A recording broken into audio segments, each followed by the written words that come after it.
Are you tired of seeing Goku yet? Do you think he's too simple and boring? While he might be very simple, he's anything but boring. At least to me anyway. I just like DBFZ, okay? And a simple dude who plays the game really well helps bring out a lot of what I like about it. Goku doesn't have high-low 50-50s, he can't bully his way through neutral with a massive hitbox that rockets him across the screen. He won't mix you up with a command grab and then start snap looping you, but what he will do is play the game well, simply and effectively. His simple playstyle and lack of unique tools is probably his greatest weakness, but it's also his biggest strength. Let's start by talking about his pros and cons. His pros: he has great normals, spammable ki blasts, and a beam assist, which is arguably his biggest strength. He has high average damage, high reward from his super dash, relatively speaking. He almost always gets a consistent sliding knockdown. He has angled beams, a solid overhead, which is useful for resetting assists or closing out a character, and he has a meterless solo snap in the corner. What about his cons? Well, the biggest one is that he has no low 2L. This is probably what most people's biggest issue with playing him is. He has a weak level 3 knockdown, and he relies mostly on simple, reactable mix-ups. He might not have a huge list of things he excels at, but he doesn't have many shortcomings either. He's just a simple, strong dude. Let's get started talking about his neutral. Goku has a great set of normals for neutral. They don't seem impressive at first glance, but they are really good at what they do. His Jump M and Jump L are both excellent air-to-airs. Jump L in particular is fantastic for reacting to Super Dash, even at angles that aren't dead on. Jump M's far reach makes it even better if you can space it out a bit. On the ground, his 2M is fantastic, having excellent reach, high priority, tons of active frames, and a surprisingly quick recovery. This is commonly used to stuff approaches or start offense by catching opponents as they're landing. Goku's 2H is okay as an anti-air, but it can miss regularly if you aren't spacing it well. For this reason, many players would rather air-to-air or run under the opponent and try to start offense with a well-spaced 2M. If your 2H is blocked, his down beam is the go-to cancel option, and is even a true block string into vanish, giving you your turn. If your opponent recognizes the situation though, they can call out the beam with a reflect and then punish your vanish. As with all things, you need to mix up your options. Goku also has a great set of projectiles. His ground ki blast gets a lot of use, being fast, spammable, and easy to confirm into vanish.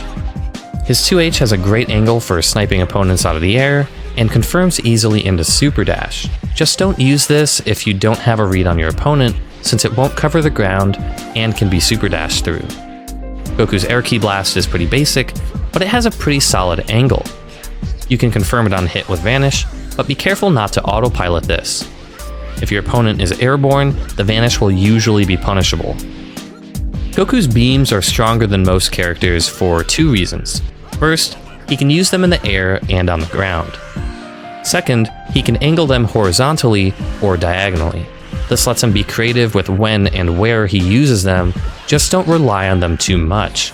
No matter what character you're playing, beams are a huge commitment, since you can't vanish to save yourself if you happen to miss entirely. We'll talk more about his beams later, since they're useful on offense. We've already covered most of the tools you'll see Goku use in neutral, but his other specials can be useful too.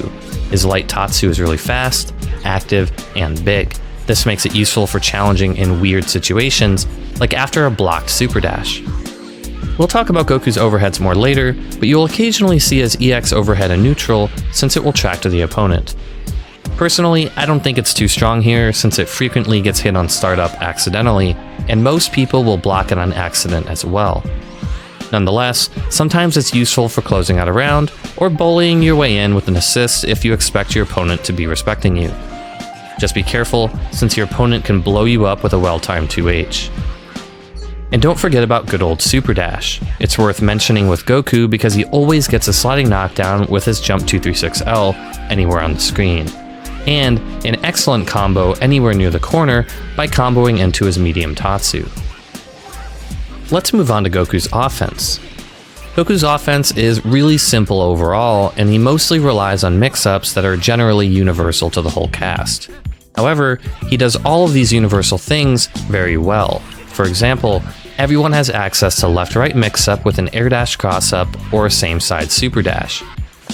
Goku does this too, but he generally gets more reward for less risk than other characters. He can cross up with air dash jump M into jump 4S. This lets him confirm easily with an air key blast, and it lets him reflect if someone's 2H invulls through his jump M. 2H should at least beat the same side super dash option as a guess. However, Goku has another option for the same side mix-up. Since he can angle his beam down, he can jump, look like he's going to cross up, and then use his down beam to hit same side.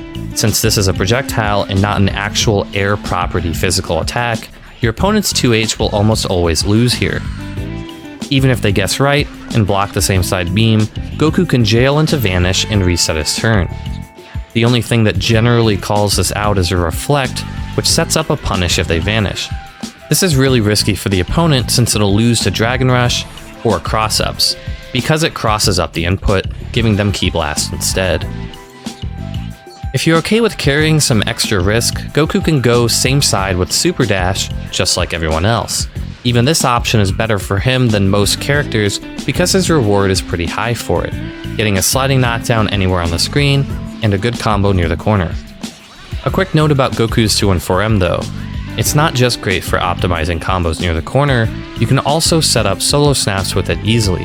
Goku isn't particularly known for his snap mix-up, but if you can bring in a character that's close to being KO'd, then it's worth it. Let's talk about Goku's overheads for a bit.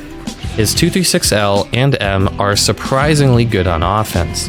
The light version is faster and doesn't lead to a combo, but allows him to dump supers to help KO a character at low health. The medium version has a short ground bounce on hit, letting you extend with an assist or a vanish. I'd suggest using the light version for the most part, since it's quicker, even though it gives less reward. The damage may be low, but it's excellent for resetting pressure on hit, getting your assist back, and closing out a character that's around 1/3 health. It might seem easy to react to, but I assure you that if you place it in points during offense where you still have other options available, it will succeed often.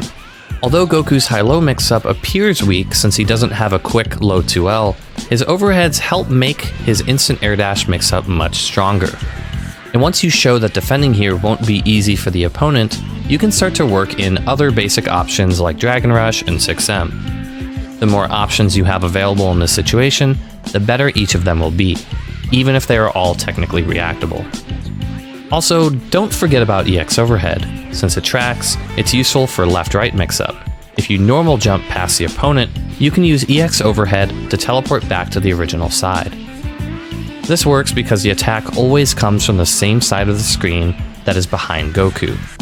And since regular jumps don't turn your character around, it'll work in this situation. Another benefit of Goku's EX overhead is how useful it is for extending combos. For a bar, it can extend most corner combos with a relaunch. Keep in mind that Goku won't be able to build much meter for the rest of the combo. For this reason, it's mostly used when you don't have assists available, but you need to squeeze out some extra damage. Let's move on to Goku's supers. His quarter circle forward L+M is a standard beam super that can be done air or ground.